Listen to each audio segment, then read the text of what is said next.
Game of Thrones spoilers ahead, y'all, and also some Dexter.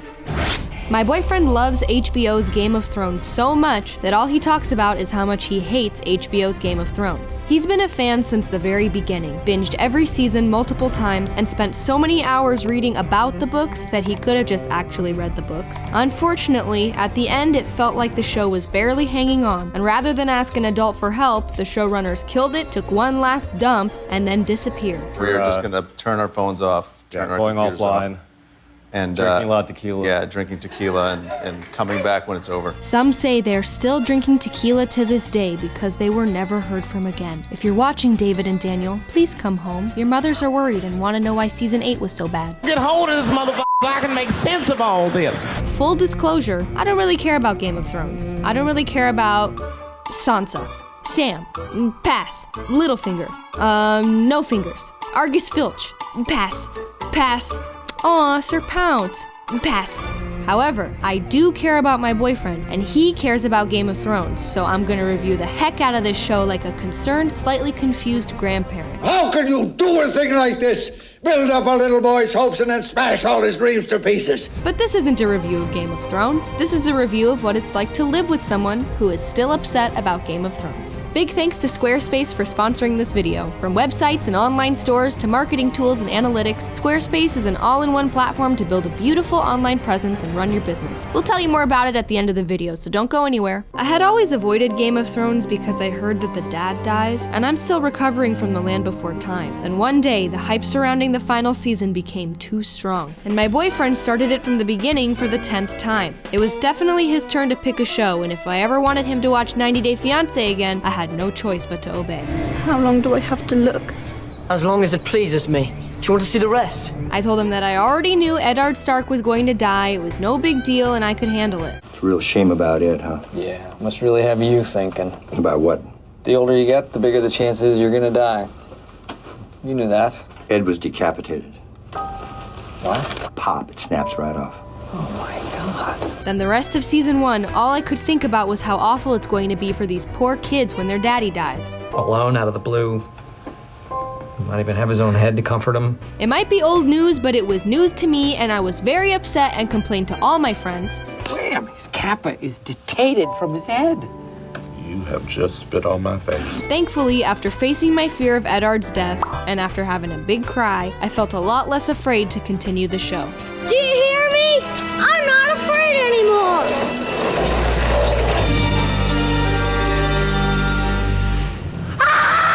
Until the Red Wedding, when I learned that half the cast can be killed in 30 seconds, and I started to worry a little bit this was never gonna be a nice time.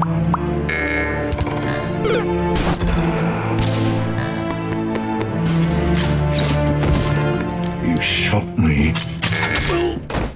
Instead of directly asking my boyfriend for character spoilers, I'd just casually mention someone and try to interpret the expression on his face. Boy, I sure can't wait for Oberyn to defeat the Mountain in Trial by Combat. Yep, that Ser Jorah's gonna get out of the friend zone any minute now. Don't you just love how Stannis would never let anything bad happen to Shireen? Okay, I just need to look up if Sir Pounce dies.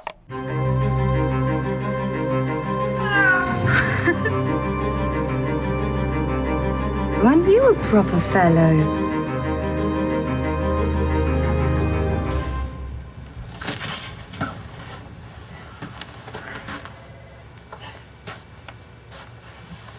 Oh. But enough about the suffocating sense of dread and inescapable grief. Let's talk about how a lot of the dialogue was oddly familiar to me because my boyfriend has been using it in casual conversation for years. One time our cat Potato spilled a bottle of water, and this is word for word what happened next. You are an ill-made, spiteful little creature, full of envy, lust, and low cunning. And to teach me humility, the gods have condemned me to watch you waddle about. Or whenever I took too long to select a car in Mario Kart. I've been sitting here for days! Start the damn joust before I piss myself. Or the time his hands were full with too many groceries. On the door! On the door! Every time I recognized a scene from some joke or funny thing my boyfriend had done, I started to question if I was dating a man or a bunch of memes dressed up looking like a man.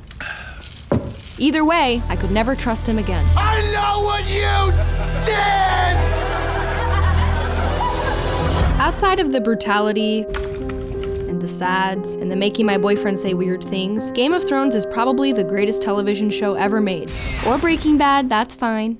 Goddamn right. Until suddenly, the whole thing feels like a huge waste of time. I was so busy worrying about which one of my favorite characters the writers would kill off next that it never occurred to me that they would kill the show itself. Even as a casual viewer who watched it for the first time this year, I look back on Season 8 like... That is one big pile of shit. But for a serious viewer, such as my boyfriend, Season 8 was so masterfully bad that it felt intentionally upsetting. Multiple times an episode, he would get in a fight with the TV. Dude, you gotta be kidding me!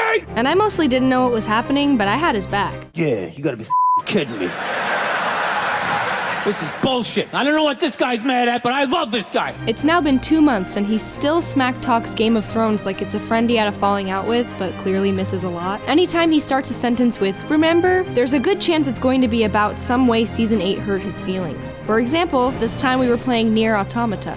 Remember in Game of Thrones when Daenerys burns down King's Landing and Arya is in the middle of it all and she witnesses women and children die? Yeah. And then immediately after, she looks at Daenerys and says, I know a killer when I see one. "Wow, Arya, what gave it away? The screams of children? The crumbling castle? Or the dust and blood you're still covered in, you numpty? Next time I see someone commit mass murder with my own eyeballs, I'll snap a pic and text you for a second opinion." Or during the credits of Resident Evil 4. Remember in Game of Thrones, how it's about the throne? And the big twist is that Jon Snow is heir to the throne? You're the true king. Aegon Targaryen, sixth of his name, protector of the realm, all of it. But Tyrion says the king should be the person with the best story, so they choose Bran, the weird possessed kid that creeps everyone out, even though for the past 5 years, fans have been saying he has the worst story. Or when I was doing my best to slay demons in Dune. Remember in Game of Thrones how Tyrion was Hand of the King to Joffrey, Hand of the Queen to Daenerys, and Hand of the King to Bran? But then they say he's never mentioned in the history book written about all of the events he was directly involved in, and the book has the same name as the book series the show is based off of, that has many chapters told from the perspective of Tyrion. Baby, I stopped listening like 2 weeks ago.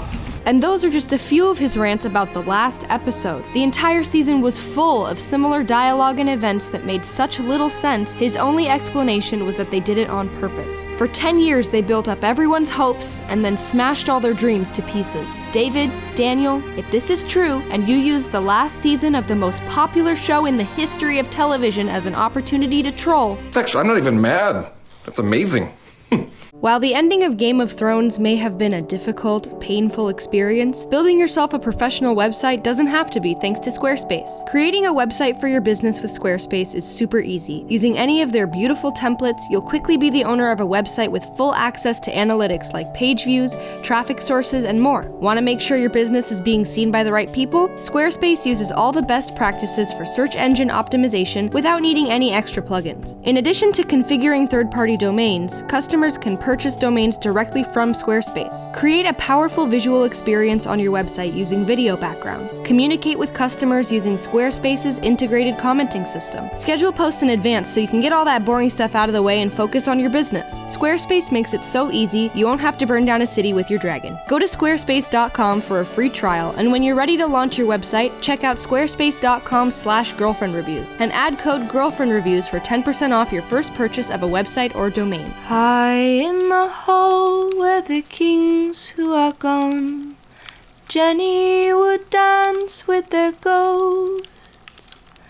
The ones who are lost and the ones who are found, and the ones who loved her the most.